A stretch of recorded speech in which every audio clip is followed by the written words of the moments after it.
Hello and welcome to the Impact Zone podcast. We are back again talking TNA wrestling shenanigans. And I have seen some stuff happening on NXT recently, but I want to cover that in a separate video. So I will be covering some of it and my thoughts on the situation there with Moose and Obafemi and the Hardys and everything else going on. This isn't that video. In this this episode, we're discussing where TNA has missed the mark. Now, this is something that I don't know that we tend to try to do, because the thing is, there's enough sort of negative perspective out there on TNA. So I don't tend to try to cover the things that I think that they've missed on. I think the problem, though, I do think, is that sometimes some of this stuff does fly under the radar to some extent in some regards, because there isn't a lot of discussion about TNA. And I think there should be more, even if it is constructively criticism sort of style stuff like we're going to be doing here today on this episode. So one of the first people that I think I want to bring up here is Jonathan Gresham. Now, actually, I kind of want to bring something up before I talk too deeply about Gresham and the situation here where TNA kind of fumbled him being there and whatnot. I think that it was fairly recently that Zack Sabre Jr. came out with a quote there about wrestling and saying, about technical wrestling, it's like trying to read Shakespeare to dogs or whatever it is, I'm not exactly sure of the exact quote of the tweet or whatever that he said or whatever it was, but it was akin to that. Now, I'm not saying Gresham falls into this and that's his opinion or whatever else. No, I'm not saying that.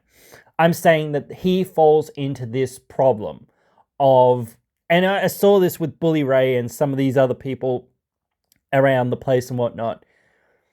Great technical wrestlers, very, very sound wrestlers, both these guys, but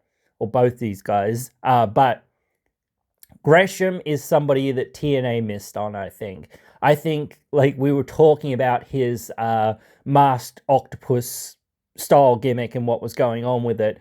I think it was like the best work that he'd done. It was sort of personal, and even though it had some, like some people would say, spooky wooky elements or whatever else it is, I think it was still real and relatable to some extent. It still had some elements that were sort of, I don't know, like second of another worldly sort of thing. And that's sort of something that you kind of have in some of these gimmicks.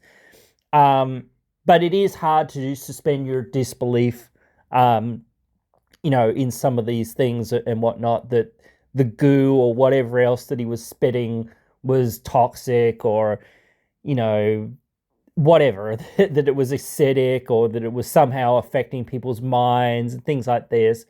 I mean, it is a big leap, but again, it's just one of those things that, I think that the idea behind it, and maybe like some of that stuff, you could have toned it down a bit, or you could have just been like, done things in a more sort of it's not controlling people, and it doesn't change people. It doesn't make them sick or whatever else. Like, or I don't know, like I think it just making them sick, that seems more feasible, more plausible, or whatever.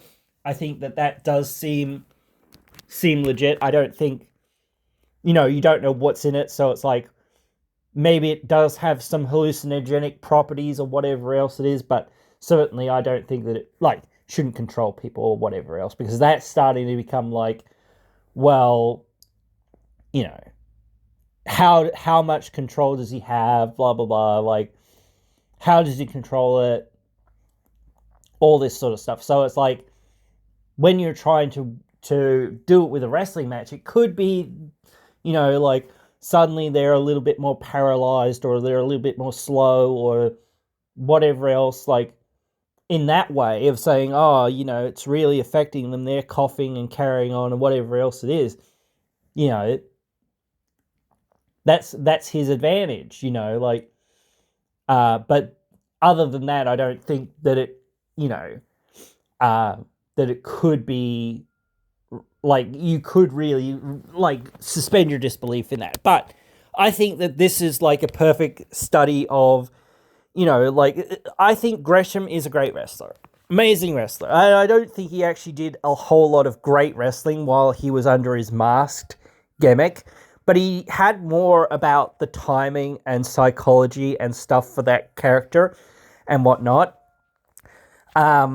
So I really think that was a cool character, and that was a cool, I actually think like even just his other side, his not quote unquote normal side of, trying to fight against this, other side of himself, even if you had have kind of left it at he's trying to fight his own demons and kind of that kind of thing or whatever else it is, that would have been more interesting because you would have had this person, not this character, not this gimmick, whatever else it is.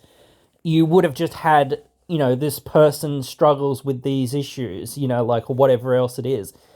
So you're getting to know more about this character or this person in a way or whatever else it is, but you now have something more to latch onto, like type thing in a way. Like you can do that with many wrestlers, and this is where I'm still trying to get there. Sorry, I have to go on all these tangents, but still, you need a character or a gimmick to kind of get over. You could be the best wrestler in the world, and that's what kind of the indies is for.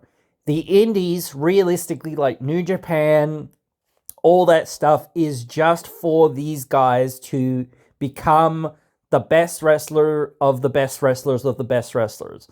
You can be the best wrestler in the world. That does not matter in terms of drawing power. And sometimes it can be, but like 9 times out of 10, it doesn't. You need more than that to be a very successful draw as in a promotion. Like Zack Sabre, like what's he doing to draw people to New Japan Pro Wrestling as its world champion?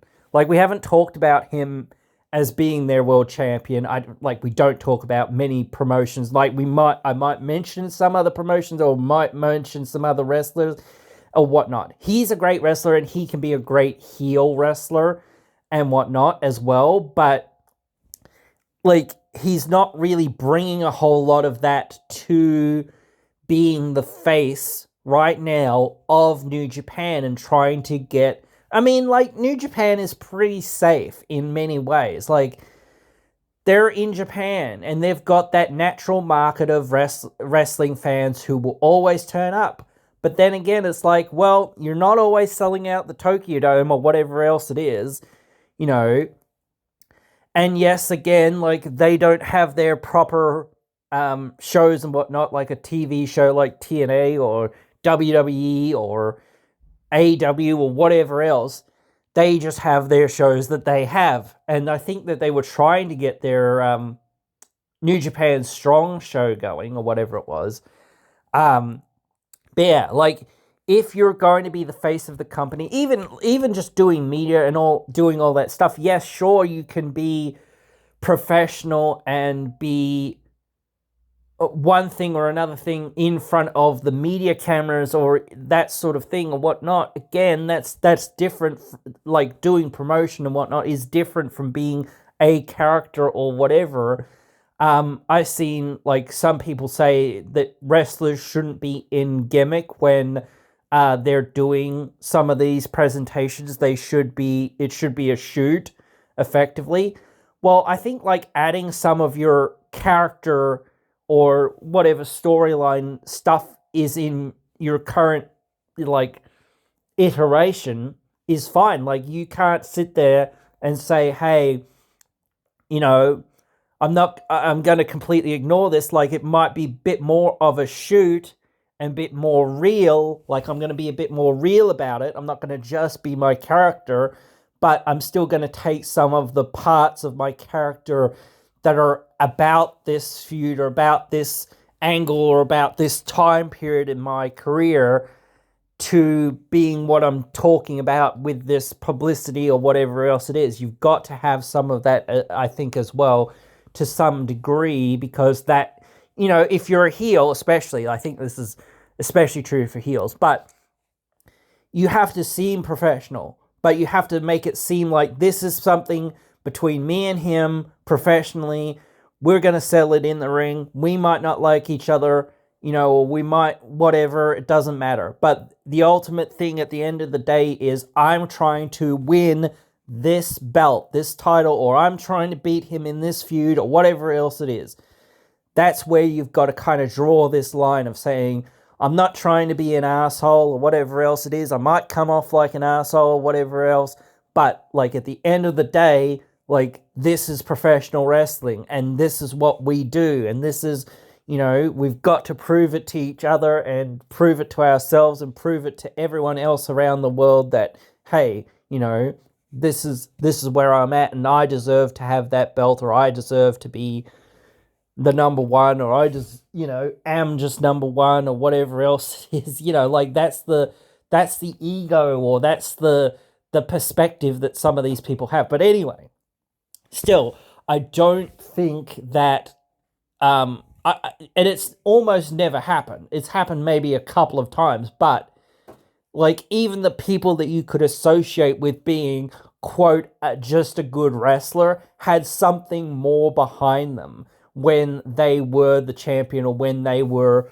super popular. Like Daniel Bryan, he had the Yes Movement, he had his sort of things going, Bret Hart, he had his things going. Ric Flair always had the character kind of going when he was like actually drawing money and being the top guy. Like he was still a really great wrestler before he sort of cottoned on to doing that gimmick, but once he sort of became that gimmick and started doing that, he actually, transcended just being a good wrestler or a great wrestler or whatever else it was.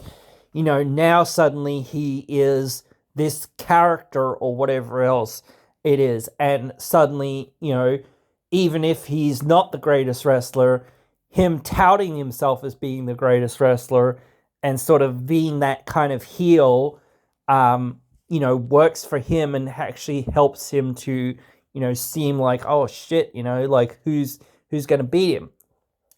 Now, I don't want to go through every single one because I'm going to miss some. But again, like you have to look at some of these not just negatively, but you've got to look at it in a way of saying, well, why did that happen? Another one that comes to mind fairly recently, or somewhat recently, last year, is Khan. Like, I don't know that he could have been a main event guy. Like, but if you had have invested some time and some energy into Khan and actually gave him some wins against PCO, like, he would have been a made man and you could have done more things with him. You could have at least had him in that upper card place to be a strong heel for people like Joe Hendry and Santana and Steve Macklin and some of these other people to kind of, wrestle against and beat. But you didn't do that. And I don't understand why they kind of invested so much time in PCO. Like, I think like PCO could have had a place or could have been in a place that, you say, okay, cool, we're going to put the belt on this guy, or we're going to do this with this guy because, he's a big deal or whatever, or he's a legend, we want to treat him right or whatever else it is. That's fine. That's different from saying, like we're going to put him over all these new stars all the time. It's like, yeah, you can put him over some of these new stars or whatever it is sometimes, but you can't keep doing that. Like even if you think to yourself, well, what are we going to do with this other person? They haven't made a name for himself. Well, that's kind of the point. Like, they haven't made a name for themselves. Let's make a name for them and give them a big win against somebody like PCO. I actually kind of want to move on and sort of talk about people that were kind of a miss.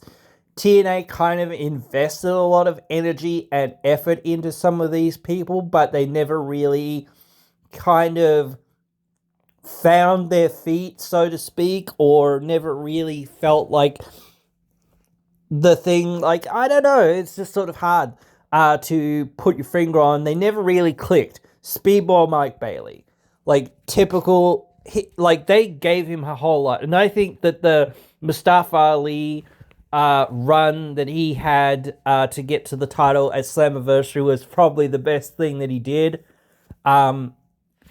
Still, but I still think, like, most of what he did, like, I think his match against Leon Slater was pretty, like, he's had good matches, like, and some good moments and whatnot here and there, like I say. But again, unless you've got a lot of charisma, unless you've got, well, it depends, but unless you've got a lot of charisma naturally, or you've got a gimmick to kind of fall back on, some of these wrestlers just do not work. Speedball did not work because he didn't have enough charisma, natural charisma, for people to really connect with him that much. Yes, people in his hometown connected with him or whatever else it was. And yes, people were behind him because of the storylines that he was, sometimes put in. And yes, people liked him because he was a good wrestler and he could put on good matches and whatnot. But beyond that, they did not care. They did not care. The only time that they really cared was when, again, it was his hometown and there was a significant storyline behind him potentially winning the title, And it's not to say anything bad about these people or whatever else it is. It's not just saying bad things about TNA or whatever else it is either. I'm just saying these are things that were missed on for one reason or another. And again, like, you've got to try to take chances with some people sometimes. You can't just sit there and say, oh, we don't know what we're going to do with this person or that or whatever else it is. And we're just going to keep them kind of lingering here or doing nothing or whatever else it is.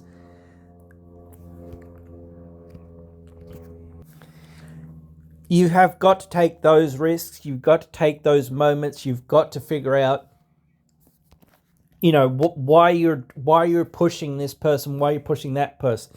Like, I think Josh Alexander, some people would say he's a little bit bland in some ways. I think his first babyface run, was sort of, running out of steam in many ways. I think same thing, like Jordan Grace, she can be considered a little bit bland because, again, she just had a babyface run for so long and whatnot. She didn't there was one time I think she was looking like she was turning heel or whatever else it was, but I think they were like, we don't believe you can be such a good heel or whatever it was, so they didn't really pull the trigger on it. But I think it would have been more interesting at least. But like, again, it's one of those things. I think, like, again, it's not to say that she didn't work. I think she did work, but I think, like, it was getting a bit like, so I certainly think, like, maybe we're in the minority and we're hard, like, I'm hard to please in some ways as well. Like, that's the wrestling business, baby. Like, some people are hard to please. Like, I won't sit there and complain about it and say, oh, this, person should get out of there or whatever. Same with Marsha. Like, right now, I feel like she's pretty bland, honestly. I'd prefer her just to be, like, a heel and be a killer and just be, like, going through everybody or whatever else. I think that her heel persona was way better. I think, like, that sort of thing. I think it's hard to be a compelling babyface unless you're got a lot of charisma. That's what I have to think there. Like, it's really tough. You can be a, sort of badass babyface in some ways, but it's sort of a tough thing to carry. It's sort of hard to navigate.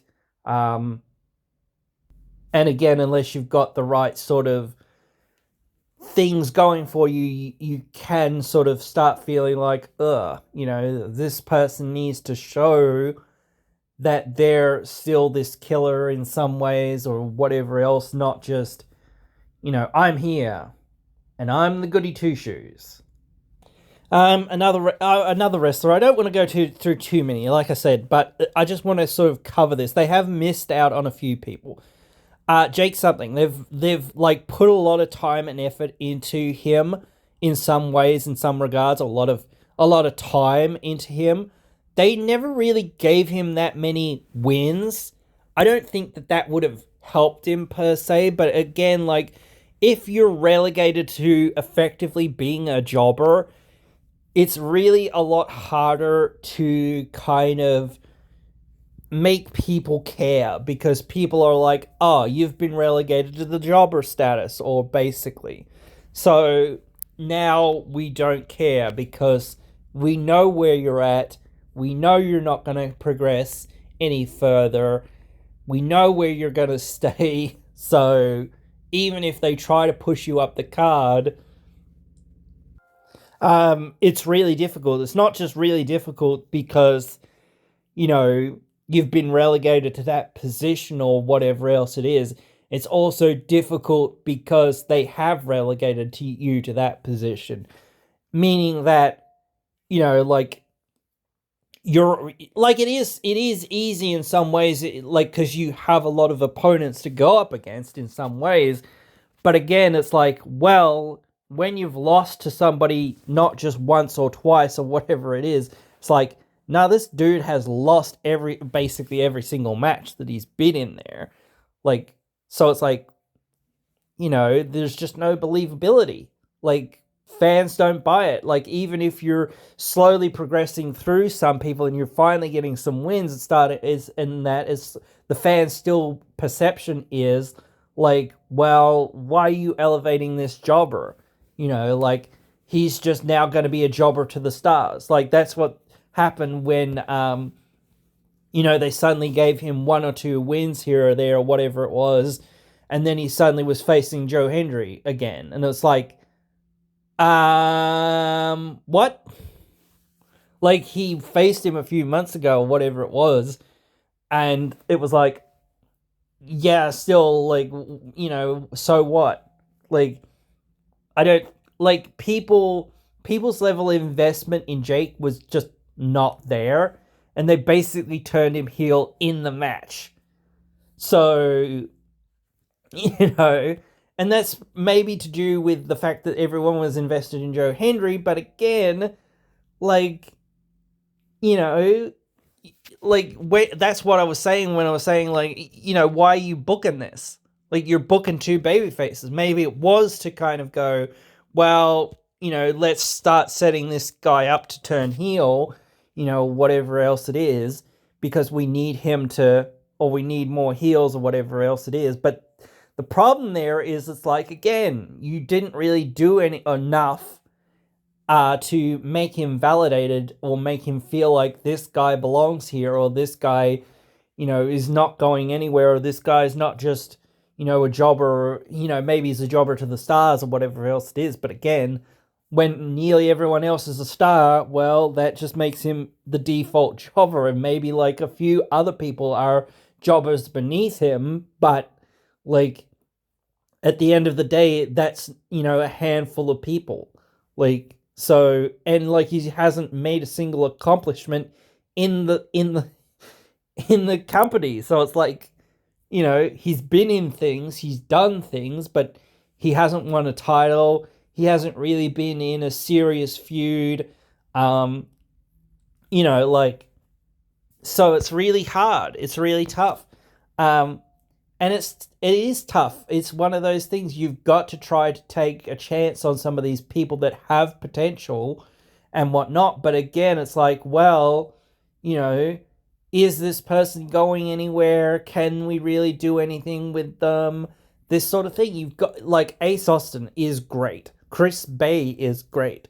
Like, when they were starting out, I think you could see glimmers of what they could be, but they were still kind of young, and they're still pretty young now, honestly, but still, like, you know, you can see the potential in some of these guys, and you're hopeful that under the right tutelage or under the right circumstances that they'll come to, grow and develop, and certainly some wrestlers do. And you shouldn't ever be like, well, this guy will never make it or whatever else it is. Like, because maybe they will one day. Look, I've seen so many people talk about Mustafa Ali, especially like from Vince's perspective. Vince was like, this guy will never make it. He's not, and I think maybe as a babyface, he wasn't that amazing. I think, him being a heel could be, he's a really good heel. And like some people are really good babyfaces, like, but again, it's like not just saying like they've taken a chance on you and you're good or whatever else it is. It's saying, well, you all, like, this is something that Cornette came through with a few years ago. If you're not going to be a professional outside of the ring as well, then you need to pack your shit up and go, basically. And I saw this with Moose recently, like some of these old issues that people keep bringing up, and it's like, dude, that happened like decades ago. So, and I'm pretty sure he's served his time or whatever else it is for that, and, has learned lessons from that or whatever else it is. Same with Rich Swann now, like, or whatever it was, like a few years ago he had a domestic, and then last year he had a domestic. And it's like, dude, like, this is what I mean. You should have learnt from the first one, and like you were given another chance. Same thing with Jeff Hardy. Like, how many mistakes has he made in his career? How many, second and third and fourth chances or whatever else has he had? Like, again, right now he's doing good and doing the right thing. But again, you never know, like in some ways with Jeff, if he's going to fall off that wagon in some ways, and you don't want to wish ill on somebody or wish, that they would or whatever else. But again, track history is a very good indicator of future actions and future things.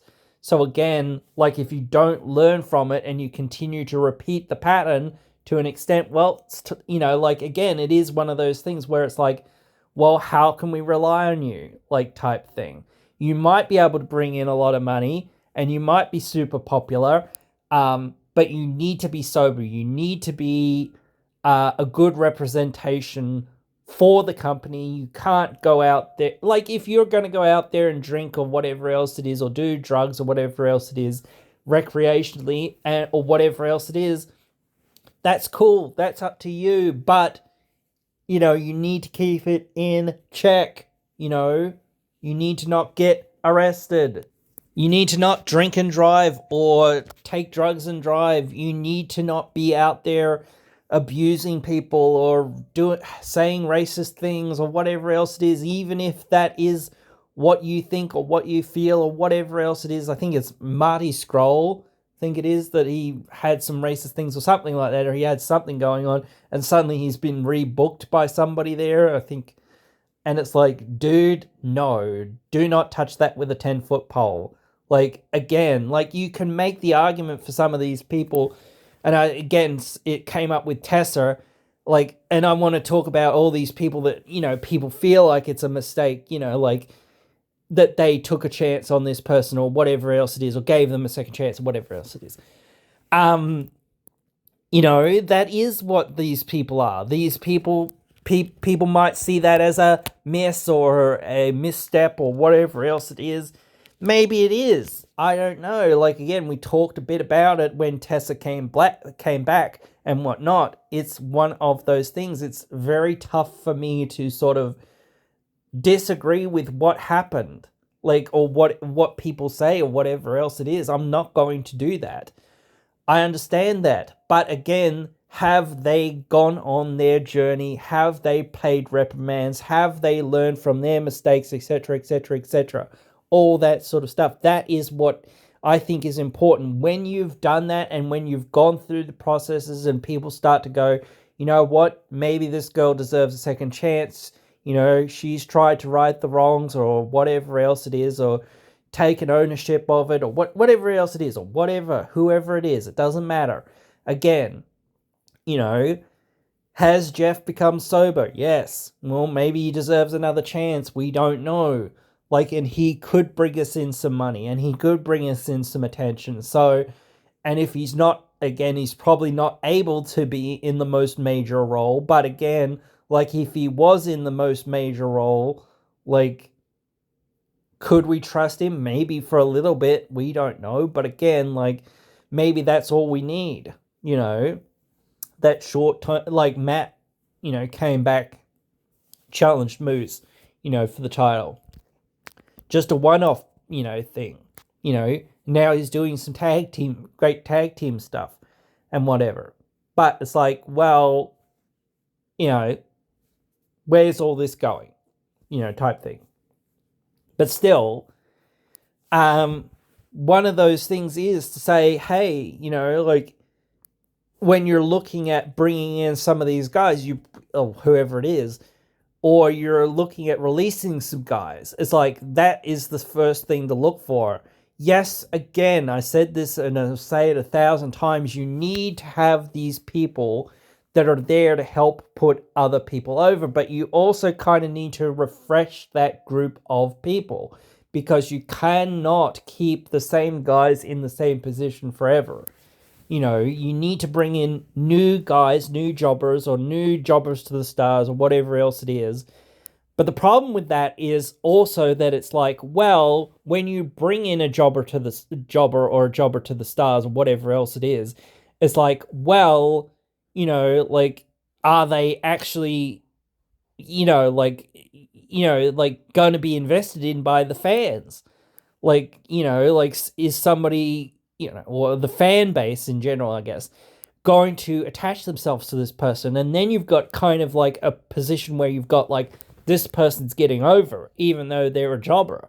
James Ellsworth, he kind of got over even though he was a jobber,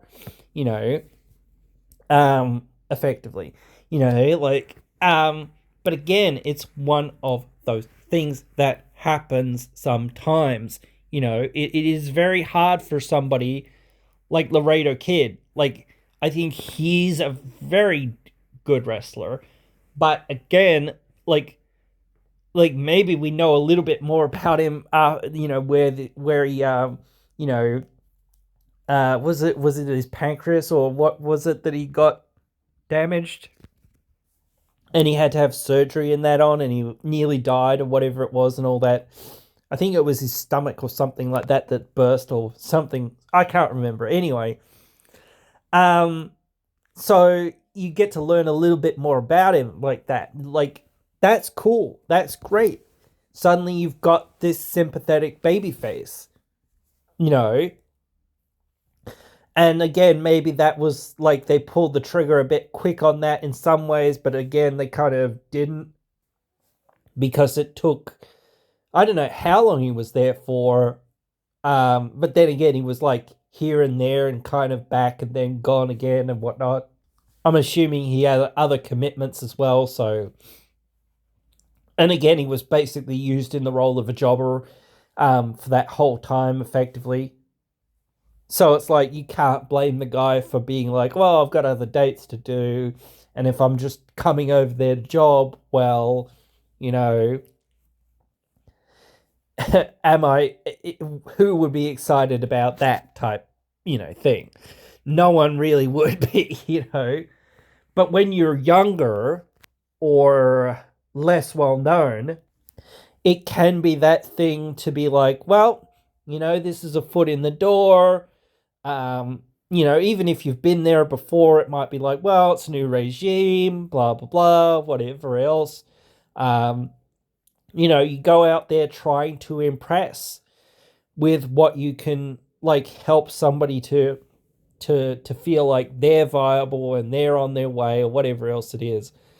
So yeah, you've always got to be thinking well, what is the next generation of TNA wrestlers?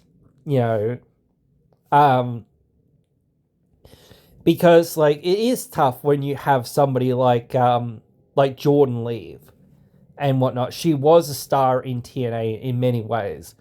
People knew who she was.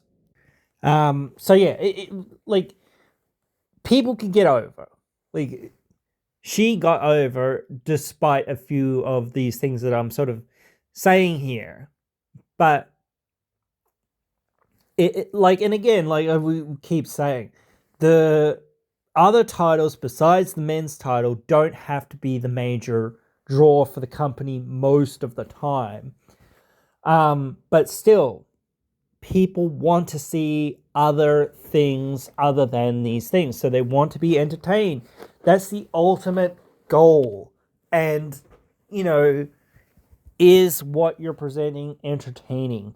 So to me, again, you can have your John Cena's. Like, well, this sort of came up there the other day where I was like, if someone posted a picture of John Cena basically beating Joe Hendry for the TNA title, and I was like, I don't know whether I'd be pissed about this, because it's like, yeah, it's like, I really don't want to see John Cena, you know, be part of TNA history and whatnot and that sort of thing. I don't think it makes much sense in some ways, but again, whatever.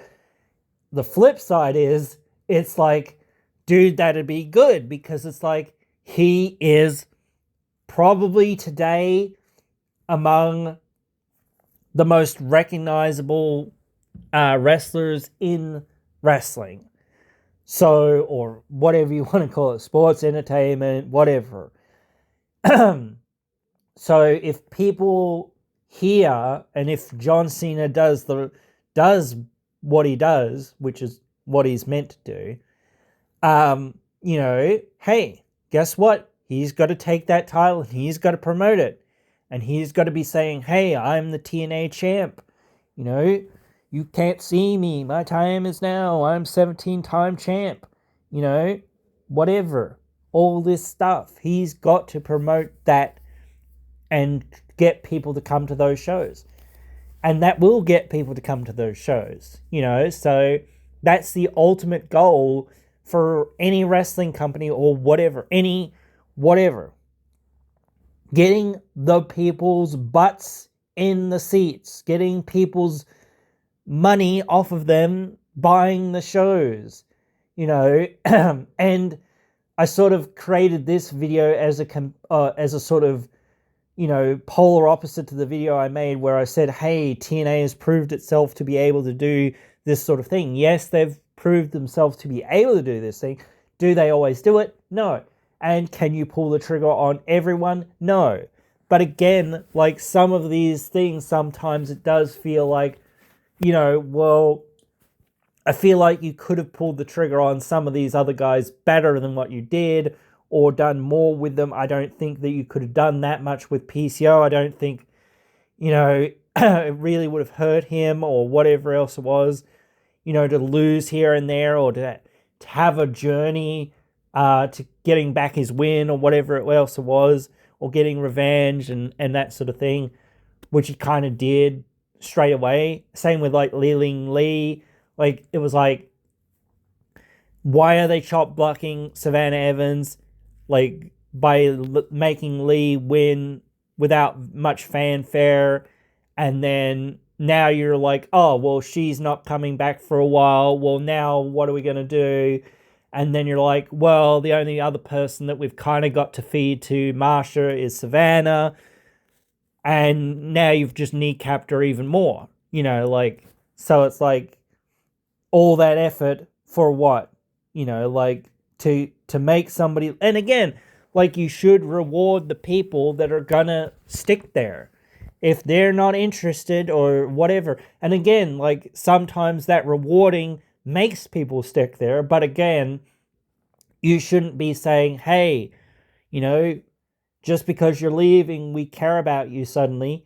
No, you should always care, but you should always be saying, hey, you know, like, we really don't want you to leave. We feel like now you've kind of come out of your shell, or now's the right time to kind of, you know, focus on you and see what we can do with you or whatever. And whoever it is, like, maybe she isn't the right person to do things with. I don't know. That's not not for me to say or not for me to decide. Like, but again, just from my perspective of being a fan and watching it, it's like, what are you doing? You're doing her so dirty at every turn. It's like, what are you doing? You expect her to feel like somebody that's threatening to Marsha or whatever else it is. No, that's not going to work, because she's lost, and it's like, you could have, even if she hadn't have lost, you could have like made something happen to set up the feud later on down the road or whatever else it is. Like, instead of just like saying, oh, well, we're gonna, without much fanfare again, sort of finish this story now. It's like, without even really have starting it. Like, what are you doing? Like, what is this? So that's one of those things of saying you've got to have these things planned out a bit more sometimes, or you've got to know, hey, is this person available? Are they coming back? When are they coming back? And again, it does suck when some people are injured or whatever else it is, because that's not their fault or not whatever. But again, you've got to realize, hey, well, we haven't got this person, so now we need to invest in these other people that we do have got. And, is this person going to stick around? How impactful are they going to be, or whatever else it is? So just considering all that stuff, it is really tough. And again, like, even from one wrestling show, and as I say, it's tough to find that time sometimes for everyone and everything. But again, that's what you've kind of got to do. You've got to find time for all of these things. Like I say, with the Knockouts tag titles, it's like that division has been missing for so long. Like, they try sometimes to do stuff with it, but it's like not working. And I don't think it will ever work. So it's just going to be that division where stuff happens sometimes and whatever. Like, yeah, it's the piss break type match. It's the piss break stuff that you can just sort of pretty much ignore, because it's like, yeah, this doesn't really matter, really, and whatnot. So, which sucks, but again, it is what it is. But again, just like, guys, I think professional wrestling is like a thing, and one of the things about professional wrestling is it's constantly moving, and you never know what's kind of going to happen. No one knew that the WWE TNA relationship was going to happen until it happened, and it's still pretty surreal. So, and again, you never know the potential of somebody. So, in 5 years, whatever it is, I don't know, or even in a year, in a few months, whatever it is, Speedball Mike Bailey might turn around and become, a charisma magnet. I don't know. But again, I don't believe it. But again, like, if somebody does catch fire suddenly, it's like, right, well, hey, that's what WWE ID is all about. It's like trying to find these people that are catching fire, or, whatever. And actually, again, like I say, TNA should capitalize on this, or try to work with some of these people and say, hey, you've got your eye on all these people. We'll bring them in. Actually put them on a national and international stage, not just on the indies. And now, people can actually see, hey, the WWE title on TNA broadcasting, that would help both companies, because it's like, again, people seeing that, this relationship is working or whatever else it is. But yeah, it's not just about that, it's just about trying to find the best things that entertain the fans at the end of the day and get that money going for the company. That is the goal. So yeah, we will continue to push things to be as best as what they can, because again, that is when, like, the company's still doing well, but it still could be better. Because if you had, you know, Khan built up as a heel, he could be challenging Joe or Santana or whoever. I think right now Macklin and EY are going to have a feud or whatever.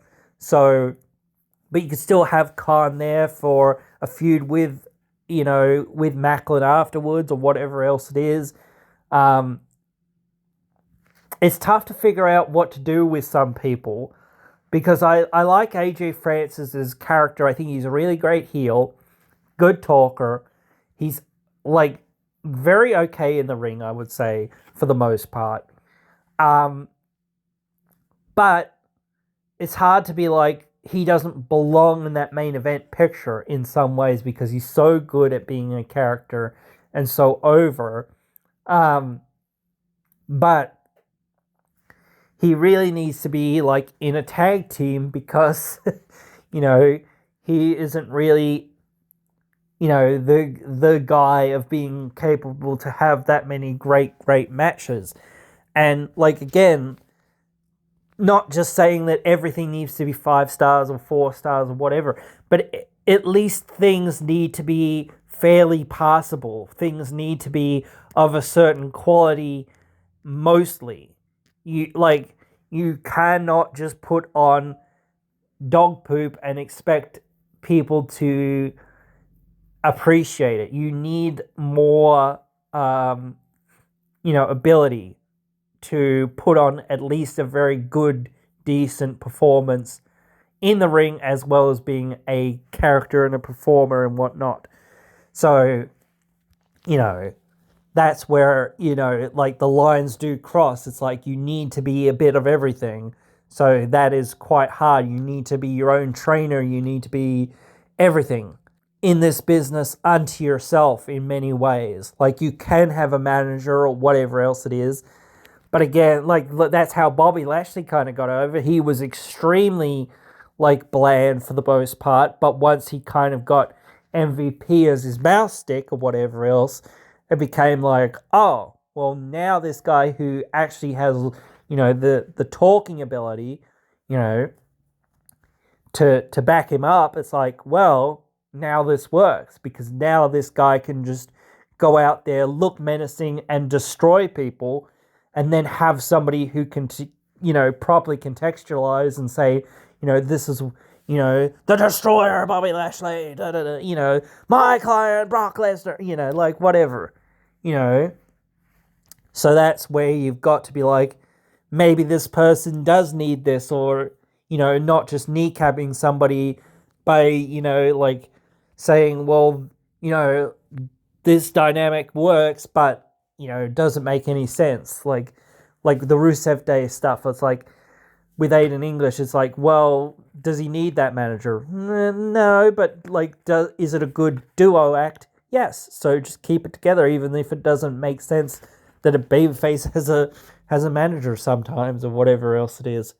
At least in terms of psychology, when it's like, hey, there's 2 people out there on the babyface side. Like, what? That means he should be a heel, but whatever. Guys, I think that's what I've got for this one. I think we've covered a fair bit of stuff here. We haven't covered everything, obviously, as I say, but you get the picture. It's just about, again, getting this, to be as best as what it can be. So, yeah, I hope we can all help pitch in to do that. And I hope you guys have enjoyed this one and hope you'll join me again in another one.